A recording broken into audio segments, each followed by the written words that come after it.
Elektabilitas bakal calon presiden baca pres PDIP Anies Baswedan melampaui dua kandidat, yakni baca pres Prabowo Subianto dan Anies Baswedan.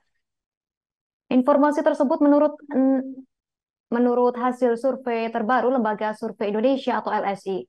Direktur Eksekutif LSI Jayadi Hanan mengatakan jika Pilpres berlangsung dua putaran, Prabowo Subianto berhasil mengalahkan Ganjar Pranowo. Dalam rilis survei yang ditayangkan YouTube LSI pada Rabu 30 Agustus 2023 kemarin, dalam simulasi tiga nama, Ganjar Pranowo mendapatkan elektabilitas 37%. Diikuti bakal calon Presiden Gerindra Prabowo Subianto 35,3% dan bakal Capres Nasional Demokrat Anies Baswedan 22,2%. Jayadi memaparkan jika akhirnya Prabowo Subianto, Ganjar, dan Anies Baswedan menjadi bertarung di Pilpres 2024, sangat besar kemungkinan digelarnya putaran kedua. Seperti diketahui, presentase yang didapat dari banyak lembaga survei memperlihatkan tak ada sosok yang dominan dalam elektabilitas, terutama pertarungan antara Prabowo dan Ganjar Pranowo. Sementara itu, elektabilitas Capres Survei LSI simulasi tiga nama pada Agustus 2023, Ganjar Pranowo menempati 37%, Prabowo Subianto mendapat 35,3%, Anies Baswedan 22,2%, tak dijawab 5,5%.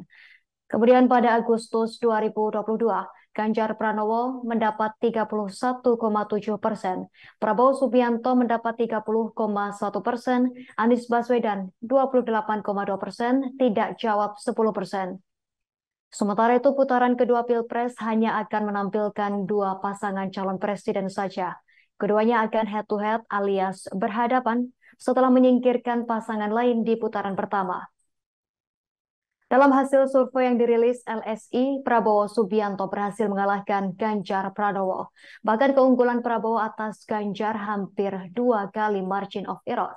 Dikatakan Jayadi Hanan, dalam pemaparannya Prabowo Subianto unggul head-to-head dari Ganjar Pranowo dan elektabilitasnya ada pada angka 47,3%.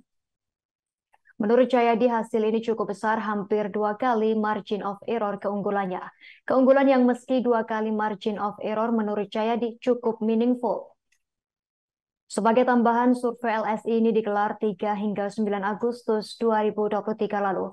Populasi seluruh warga negara Indonesia yang mempunyai hak pilih dalam pemilihan umum, yakni mereka yang sudah berumur 17 tahun atau lebih, atau sudah menikah ketika survei dilakukan. Dari populasi itu dipilih secara random 1.220 responden. Margin of error dari survei ini lebih kurang 2,9% dengan tingkat kepercayaan 95%.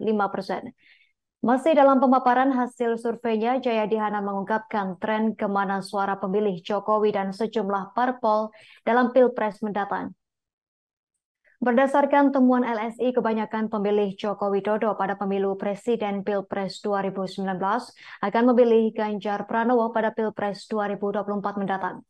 Kemudian pemilih PDIP yang disebut akan memilih Ganjar Pranowo pada Pilpres 2024 totalnya lebih kurang 68%. Di sisi lain, pemilih Prabowo Subianto pada Pilpres 2019 justru menurutnya akan terpecah. Sebagian di antaranya ada yang cenderung memilih Anies Baswedan. Kemudian pemilih Partai Gerindra juga mayoritas atau 65% akan kembali memilih Prabowo Subianto pada Pilpres 2024 mendatang. Jadi pada dasarnya simulasi ini menunjukkan bahwa terjadi pertarungan atau kompetisi yang sangat sengit dengan jarak yang sangat dekat antara Ganjar Pranowo dan Prabowo Subianto, tapi dibayang-bayangi cukup ketat juga oleh Anies Baswedan.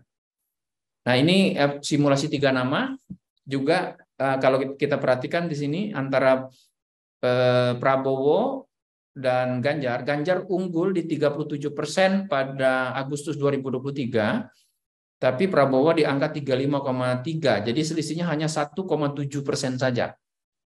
Sementara margin of error di angka 2,9%.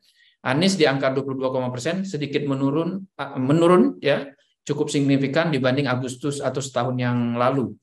Pada dasarnya sekali lagi sama dengan simulasi top of mind sampai dengan 3 nama itu terjadi pertarungan yang sangat ketat antara Ganjar Pranowo dan Prabowo Subianto.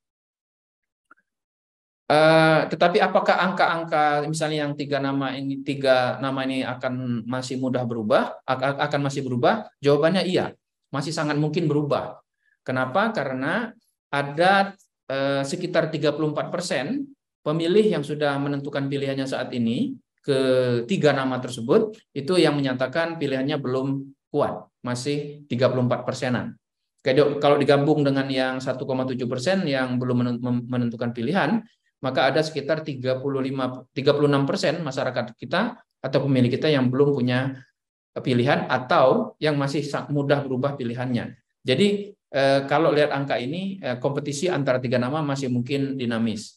Kalau 3 nama ini maju semuanya, maka kita bisa menduga akan ada 2 putaran. Bagaimana kalau yang 2 putaran antara Ganjar dan Anies? Posisi Ganjar unggul signifikan di angka 51,6 berhadapan dengan 32,6 Ganjar dan Anies. Kalau yang maju ke putaran kedua adalah Prabowo dan Anies, sama, Prabowo Subianto unggul signifikan 53,1% berhadapan dengan Anies di angka 31,5%. Tapi kalau misalnya yang berhadapan adalah Ganjar Pranowo dan Prabowo Subianto di putaran kedua, maka untuk sementara Prabowo masih unggul 5,1%. 5,1%, 47,3 berhadapan dengan 42,2. Hampir 2 kali margin of error keunggulannya. Jadi cukup keunggulan yang meskipun masih dalam. Terima kasih sudah nonton. Jangan lupa like, subscribe, dan share ya.